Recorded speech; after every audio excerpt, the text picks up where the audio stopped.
Hallo, ich bin Felix. Der eine oder andere kennt mich vielleicht von der Website. Ich schreibe ab und zu mal Artikel für Global Traveler TV. Und heute nehme ich euch mal mit auf ein Trip-Report. Etwas anders. Ich fliege heute von Frankfurt nach Linz. Nicht in der Economy Class, nicht in der Business Class, sondern heute im Cockpit. Und was läuft vorne im Cockpit ab, während man hinten entspannt den Flug genießt?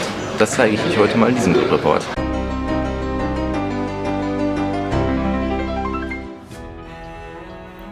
Ja, heute bin ich nicht allein unterwegs. Mit dabei unser Pilot, der Dominik, der mich eingeladen hat, ihm beim Flug mal über die Schulter zu schauen. Hi Dominik, möchtest du dich mal ganz kurz vorstellen?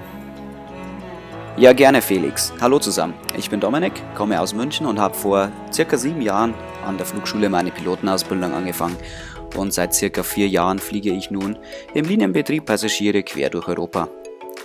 Das Flugzeugmuster, das ich im Moment fliege, ist die Embraer 190 und 195, also da gibt es 2 Versionen davon von dem Flugzeug. Unser Flugzeugtyp heute ist die etwas kleinere Version, die Embraer 190, und mit der darfst du mich heute dann nach Linz begleiten, Felix. Ich freue mich auf unseren Flug.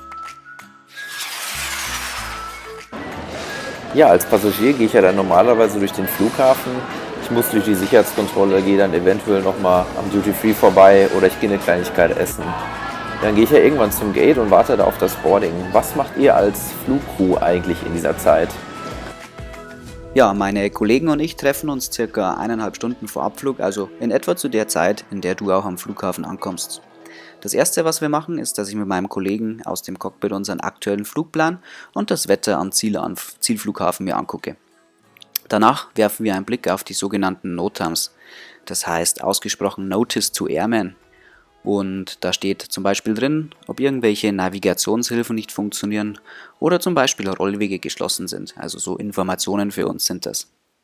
Danach schauen wir uns das Wetter entlang der Flugroute an und zu guter Letzt noch den technischen Zustand unseres Flugzeuges. Anhand der gesammelten Daten bestellen wir schließlich dann den Sprit, den wir für den folgenden Flug haben möchten.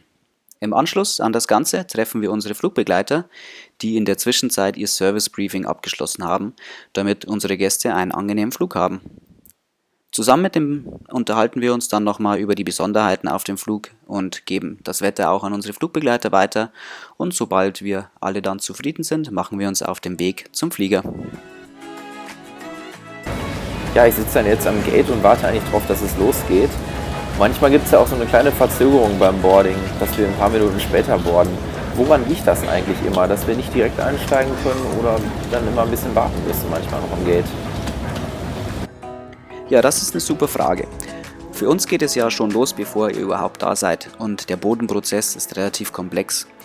Unsere Flugbegleiter müssen einmal die Kabine checken, ob dort alles in Ordnung ist.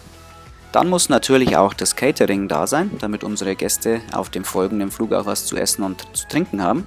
Und natürlich muss unser Flugzeug auch gereinigt werden. Wir im Cockpit machen in der Zeit die Überprüfung der Systeme, einen Outside-Check, also da wird dann einfach einmal um den Flieger rumgelaufen und geguckt, ob alles in Ordnung ist, und wir geben die Flugroute in unseren Flugmanagement-Computer ein und unterhalten uns über unsere Abflugroute, das sogenannte Briefing, lesen die Checklisten, um zu überprüfen, ob im Flugzeug alles richtig vorbereitet und konfiguriert ist. Ja, während ihr dann einsteckt, treffen wir die letzten Vorbereitungen, denn erst jetzt wissen wir das aktuelle Gewicht der Maschine, und mit diesem aktuellen Gewicht berechnen wir dann unsere Startgeschwindigkeiten und wie viel Schub unser Flieger, also unser Triebwerk, braucht. Zu guter Letzt holen wir dann noch die Startfreigabe von der Flugsicherung und der Kapitän macht die Begrüßungsansage an die Passagiere.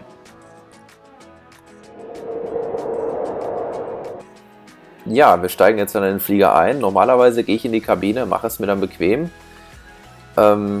Dieses Mal sitze ich bei dir, hinter dir im Cockpit und schaue mir das Ganze mal von vorne an. Normalerweise beim Rollen kommt ja dann die Sicherheitsdemonstration, der Flugbegleiter. Was passiert jetzt eigentlich genau in der Zeit im Cockpit vorne? Ja, lieber Felix, wie du sehen kannst, machen wir ja gerade den Pushback. Während wir zurückgeschoben werden, lassen wir immer unsere Triebwerke an. Sobald sich der Pushback-Fahrer dann verabschiedet hat, setzen wir unsere Klappen für unsere Startposition und überprüfen unsere Steuerung. Wenn wir dann losrollen, müssen wir ganz besonders aufpassen, da unsere Flieger eine relativ große Spannweite hat und es am Boden an Flughäfen meistens sehr eng ist. Und wenn wir dann kurz vor der Startbahn sind, lesen wir noch eine Checkliste und führen ein sogenanntes Take-Off-Briefing durch. Sobald dann unsere Kolleginnen und Kollegen aus der Kabine melden, dass hinten alles in Ordnung ist und sie bereit sind, melden wir uns bei der Flugsicherung, dass wir abflugbereit sind.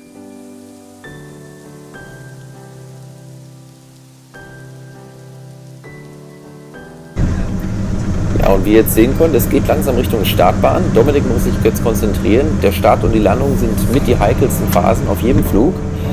Der Start ist sehr spektakulär, deswegen lassen wir euch mal eben mit den Aufnahmen von dem Start alleine.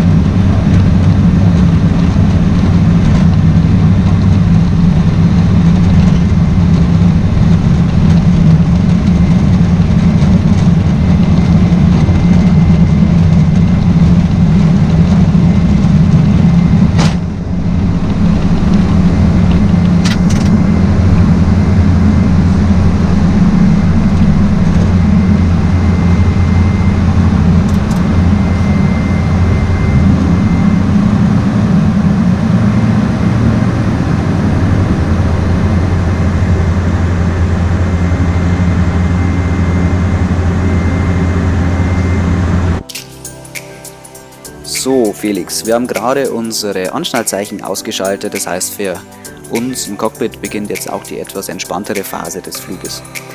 Deshalb möchte ich euch einmal ganz kurz unsere Flugroute heute erzählen. Wir sind jetzt hier in Frankfurt in Richtung Osten gestartet. Mit einer leichten Rechtskurve fliegen wir dann über Würzburg, dann weiter Richtung Süden, vorbei an Ingolstadt und München, von dort weiter über Landshut und Passau direkt nach Linz. Ach cool, das ist dann quasi also die Phase, wo wir dann normalerweise in der Kabine hinten dann unseren Kaffee bekommen und wo dann der Service beginnt. Was macht ihr eigentlich auf längeren Flügen? Zum Beispiel so 2 bis 3 Stunden. Da ist man ja doch schon relativ lange auf Reiseflughöhe. Was steht denn dann da für Arbeit im Cockpit vorne an? Ja, während ihr hinten jetzt euer leckeres Essen und eure Getränke bekommt, haben wir vorne im Flug eigentlich auch immer etwas zu tun. Je länger die Strecke, desto entspannter ist es natürlich, denn je näher wir an den Zielflughafen kommen, desto mehr wird unsere Arbeit natürlich wieder. Generell überprüfen wir im Reiseflug unseren Flugplan natürlich, füttern den mit den aktuellen Daten, gucken, ob unser Spritverbrauch auch richtig ist, also so wie er vorhergerechnet ist, sprechen mit der Flugsicherung. Wir bekommen von Zeit zu Zeit natürlich auch immer eine kleine Änderung der Flugroute. Diese geben wir dann in unserem Bordcomputer ein. Und wir haben natürlich die ganze Zeit das Wetter von unserem Zielflughafen und auch von unserem Ausweichflughafen im Blick. Und selbstverständlich überwachen wir natürlich auch die Triebwerksinstrumente und unsere ganzen Systeme vom Flugzeug. Was wir natürlich auch machen können im Reiseflug ist hin und wieder den schönen Ausblick ein bisschen genießen.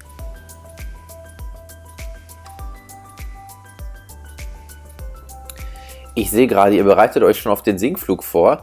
Das ist ja dann der Moment, wo in der Kabine hinten dann der Service eingestellt wird, was man ja als Fluggast auch mitbekommt, wo dann langsam die Tabletts eingeräumt werden oder sowas.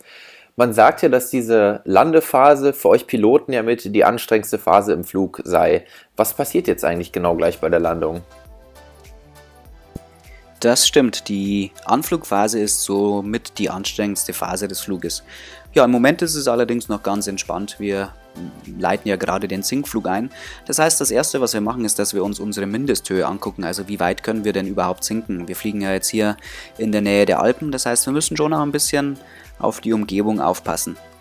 Das nächste, was wir bei der Anflugvorbereitung machen, ist das aktuelle Wetter vom Zielflughafen nochmal uns vor Augen zu führen. Dann gucken wir uns die Anflugart an, die wir erwarten und natürlich auch die Landebahnrichtung.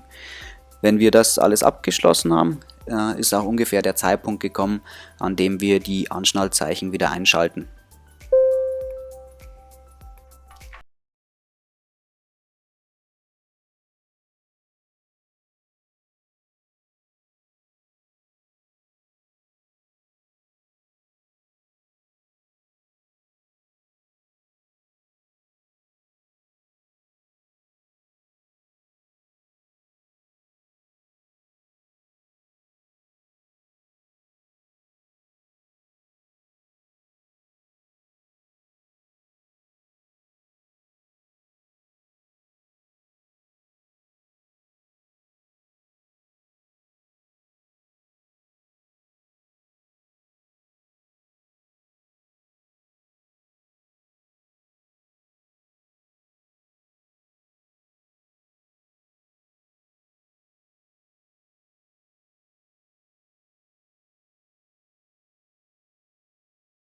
Abflug am Flughafen Frankfurt in voller Länge.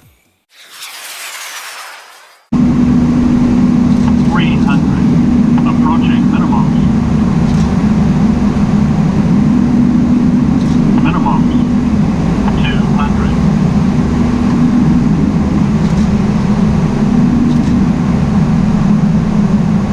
100.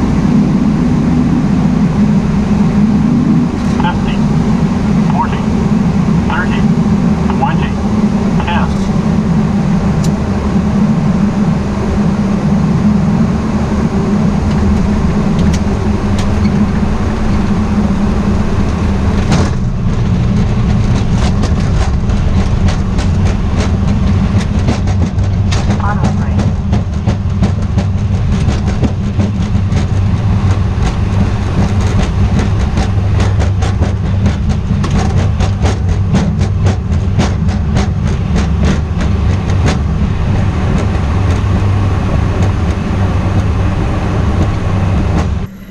Herzlich willkommen an unserem Zielflughafen. Ich hoffe, ihr konntet heute einen Einblick in den Alltag von uns Piloten bekommen. Während ihr den Flug normalerweise in der Kabine genießt, konntet ihr heute mal unsere Aufgaben vorne im Cockpit sehen. Vielen Dank an dich, Felix, fürs Begleiten und natürlich vielen Dank an euch fürs Zusehen. Ja, vielen Dank, Dominik, auch nochmal von meiner Seite, dass du uns heute mal mitgenommen hast. Falls ihr mehr lernen wollt übers Fliegen, falls ihr euch für Technik interessiert, schaut auch gerne mal auf unserem YouTube-Kanal vorbei, Cabin and Cockpit. Klickt dafür oben rechts in der Ecke auf das i oder in den Link in der Beschreibung. Ja, und bis dahin, lasst gerne einen Daumen nach oben da oder schreibt einen Kommentar und bis zum nächsten Video.